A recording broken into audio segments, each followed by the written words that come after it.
Hi, welcome to Bolena, real people, real locations, real issues. आज हम एक ऐसे टॉपिक के बारे में बात करने वाले हैं जिस टॉपिक को हम कभी यूजुअली टच नहीं करते because we don't want to fall into that category and that topic is politics. आज मैंने एक जेंटलमैन से बात की, आइए ना सर, एक जेंटलमैन से ही has agreed to talk to us about a little something about politics। देखते हैं क्या रिएक्शन क्या है। मैं आम जनता की रिएक्शन जानना चाह रहा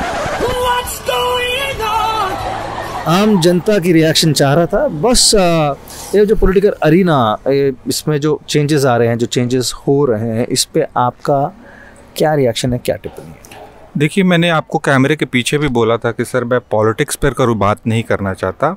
अब मैं पॉलिटिक्स छोड़ चुका हूँ, इस पर बात करने का कोई अर्थ नहीं। पॉलिटिक्स अब छोड़ चुके हैं जी, बट अब मैं पीछे जब आपसे मैंने आपको टच बेस किया था आपके साथ में, तो आपसे मैंने पूछा था कि आपको बात करनी है। उस वक्त अब जय श्री राम का नारा लग रहा था आपका छोटा छोटा। जी, नेताजी जब बीजेपी में ज्वाइन करके काम कर रहे थे ना, तो बीजेपी के जो पूरे कार्यक्रम को आप देखेंगे, कालखंड को देखेंगे, तो आप उसके जो उपलब्धियां हैं उसको डिनाई नहीं कर पाएंगे।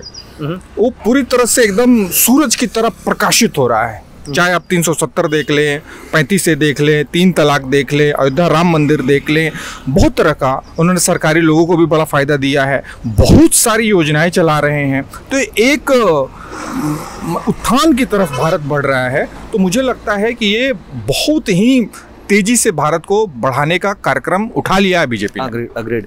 बट मैं आपसे पहले भी मिल चुका हूँ, इस शो पे नहीं, लेकिन एक मैं आपको प्रेस कॉन्फ्रेंस में मिला।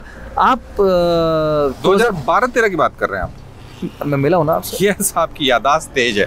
देखिए, नेताजी उस समय कांग्रेस में थे और कांग्रेस के कालखंड में मैं आपको बताऊं, भारत आज़ादी के बाद जिस तरह से सुरक्षित रहा है कांग्रेस के हाथों में, और कांग्रेस ने एक आज़ाद भारत को अब क्या करना है, नहीं करना है, बहुत तरह की चीज़ें थी, लेकिन एक सही दिशा में लेके इनको भारत को लेके बढ़ा उन्होंने।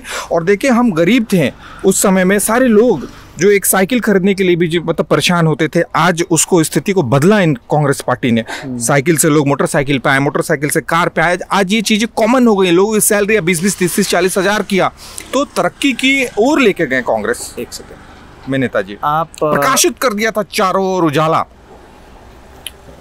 करेक्ट। आप कभी मूंछ रखते थे?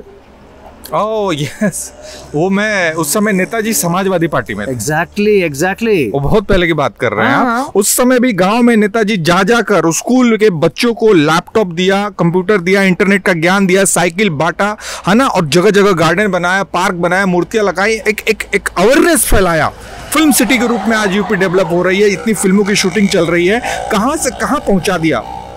आप इसको डिनाई नहीं कर सकते हैं। उसमें एक नई ऊर्जा, एक नया उजाला भर दिया यूपी में।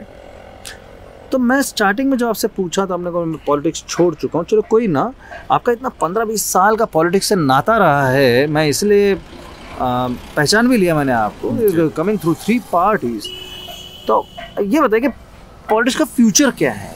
क्या है पॉलिटिकल एरिया का फ्यूचर, क्या है आपको क्या? पॉलिटिक्स का अब कोई फ्यूचर नहीं है। पॉलिटिक्स में चारों ओर अंधकार है, अंधेरा छाया हुआ है। क्यों? क्योंकि नेताजी आजकल जेल में है।